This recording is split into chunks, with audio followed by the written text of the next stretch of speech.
السلام علیکم ورحمۃ اللہ وبرکاتہ۔ نحمدہ ونصلی ونسلم علی رسولہ الکریم، اما بعد۔ معزز سامعین و ناظرین، الحمدللہ، اللہ تبارک و تعالیٰ کا شکر و احسان کہ اللہ تبارک و تعالیٰ نے ہمیں ایمان کی دولت سے نوازا۔ اللہ تبارک و تعالیٰ کا مزید ہم پر یہ احسان کہ اپنے حبیب صلی اللہ تعالیٰ علیہ وسلم کی محبت ہمارے سینوں میں ڈال دی، اور اپنے حبیب کے صدقے میں اپنے نیک بندوں کی محبت ہمارے سینوں میں ڈال دی۔ اللہ تعالیٰ سے دعا ہے کہ اللہ تعالیٰ اسی پر ہمارا خاتمہ فرمائے، آمین۔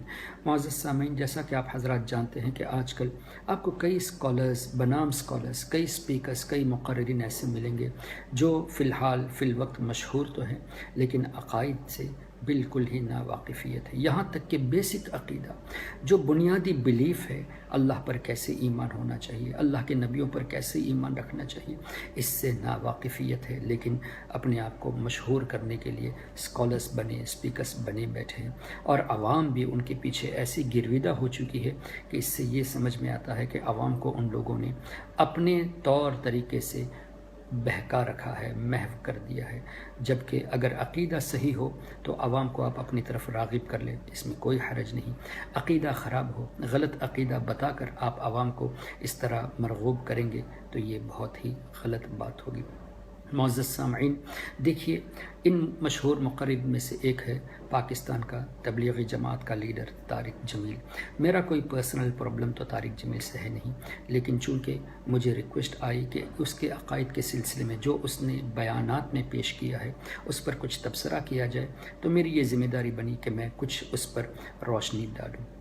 اس کا ایک سٹیٹمنٹ کہ اللہ تبارک و تعالیٰ ایسا کریم، ایسا رحیم ہے کہ ایسا محسوس ہوتا ہے کہ اللہ تبارک و تعالیٰ زمین پر اتر آیا ہو اور لوگوں کے کاندھے پکڑ کر کہہ رہا ہو کہ میں تمہیں بخشنا چاہتا ہوں لیکن تم مجھ سے دور بھاگتے ہو۔ معزز سامعین، دیکھنے میں اس کے بولنے کے سٹائل سے ایسا لگتا ہے کہ بہت ہی افسوس کے ساتھ، یعنی لوگوں کے گناہوں کو نہ برداشت کرتے ہوئے لوگوں کی اصلاح کے لیے بہت ہی نرم دلی سے یہ بات پیش کر رہا ہے، لیکن حقیقت یہ ہے کہ اس نے اس جملے میں کئی کفریہ الفاظ استعمال کر دیے۔ ایک یہ کہ اللہ تعالیٰ کا جسم کو ثابت کرنا، دوسرا یہ کہ اللہ تبارک و تعالیٰ کو زمین پر اترنا یہ ثابت کرنا، جبکہ زمین، پوری دنیا اللہ کے نزدیک مکھی کے پر کے برابر بھی حیثیت نہیں رکھتی۔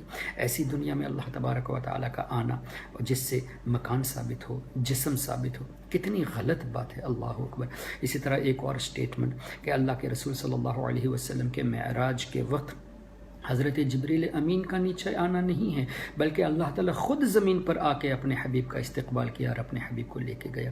کیا یہ ہے انبیاء کرام کی شان بیان کرنے کا طریقہ جس میں کفریہ الفاظ استعمال کیا جائے؟ کیا یہ ہے لوگوں کو اللہ تعالیٰ کی رحمت کی طرف قریب کرنے کا طریقہ کہ لوگوں کو اللہ تعالیٰ کے بارے میں ایسے غلط عقائد بیان کیے جائے؟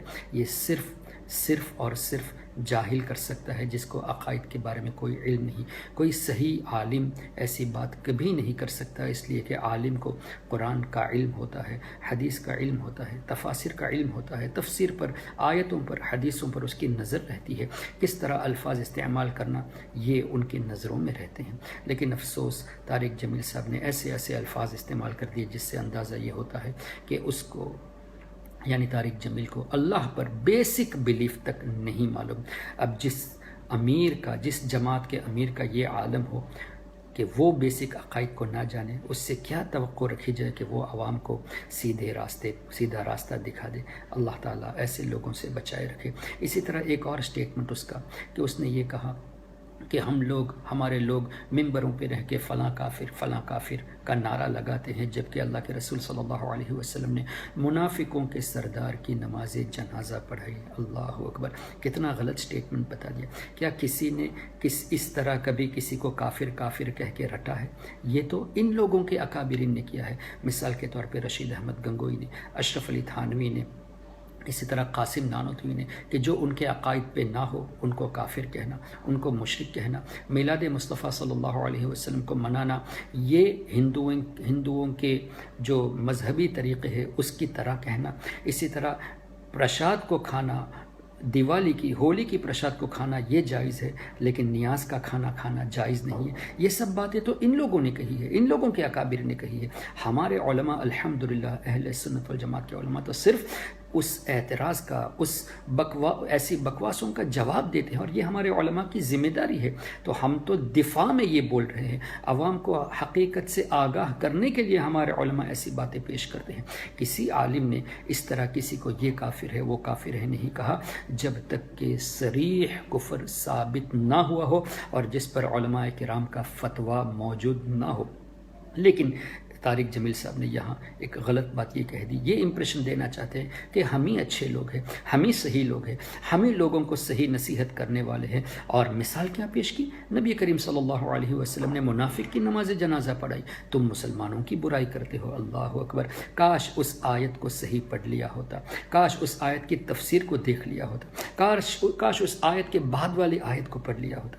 اللہ کے رسول صلی اللہ علیہ وسلم نے ضرور نماز جنازہ پڑھائی تھی، لیکن اس میں کتنی حکمتیں تھی یہ تفسیر اگر پڑھتے تو معلوم ہوتا۔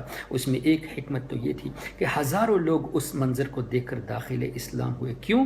ان لوگوں کے ذہن میں یہ بات آئی کہ منافق کا سردار، ہمارا سردار، اس نے نبی کی گستاخی کی، نبی کی برائی کی، ہم سے حضور کی برائی کروائی، لیکن اس نے خود حضور صلی اللہ علیہ وسلم کی برکت حاصل کرنے کے لیے نماز جنازے کی ریکویسٹ کی، یہاں تک کہ کرتا مبارک حاصل کرنے کی ریکویسٹ کی۔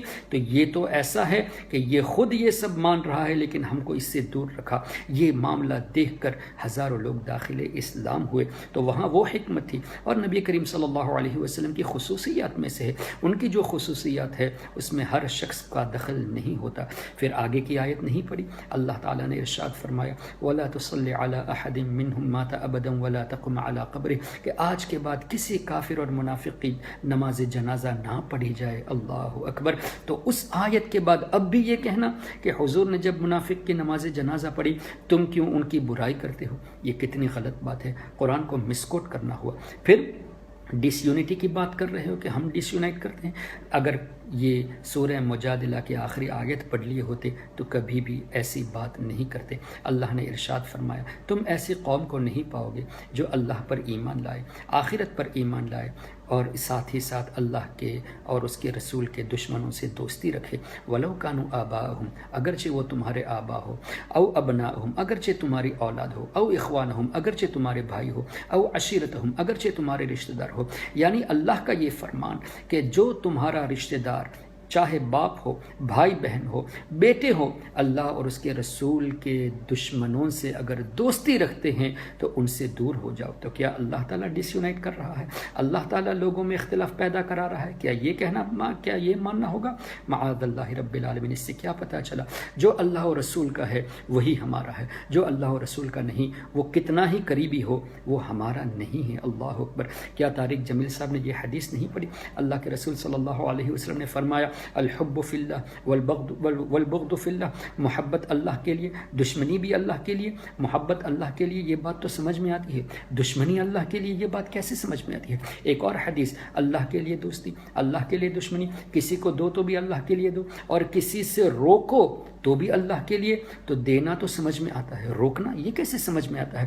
اس سے یہ پتہ چلا جو اللہ و رسول کا ہے اس کو دیا جائے، اس سے محبت کی جائے۔ جو اللہ و رسول سے دشمنی کرتے ہیں، ان کی گستاخیاں کرتے ہیں، ان کی بے ادبی کرتے ہیں، ان کے تعلق سے قرآن اور حدیث کو مسکوٹ کر کے لوگوں کو بہکاتے ہیں، ایسے لوگوں سے دشمنی کرنا یہ ایمان کی علامت ہے۔ ایسے لوگوں کو نہ دیتے ہوئے بلکہ روکنا یہ ایمان کی علامت ہے۔ اس لیے کہ حدیث پاک میں ہے جس نے اللہ کے لیے محبت کی، اللہ کے لیے دشمنی کی، اللہ کے لیے دیا، اللہ کے لیے روکا، اس نے ایمان کو مکمل کیا۔ تو ایمان کی تکمیل کی علامت ہے کہ اللہ و رسول سے محبت کرنے والوں سے محبت اور ان سے دشمنی کرنے والوں سے دشمنی، یہ تو ایمان کی علامت ہے، اللہ اکبر۔ تو اپنی بات کو پیش کرنے کے لیے قرآن کو مسکوٹ کرنا یہ بہت ہی غلط بات ہے۔ اور طارق جمیل صاحب سے ہماری گزارش ہے، ہم یہ میسیج دینا چاہتے ہیں کہ آپ اپنے عقائد کو سدھار لیجئے۔ آپ یہ سمجھتے ہیں کہ آپ کے پاس عوام ہیں تو برائے مہربانی آپ اپنے عقائد کو سدھار لیجئے۔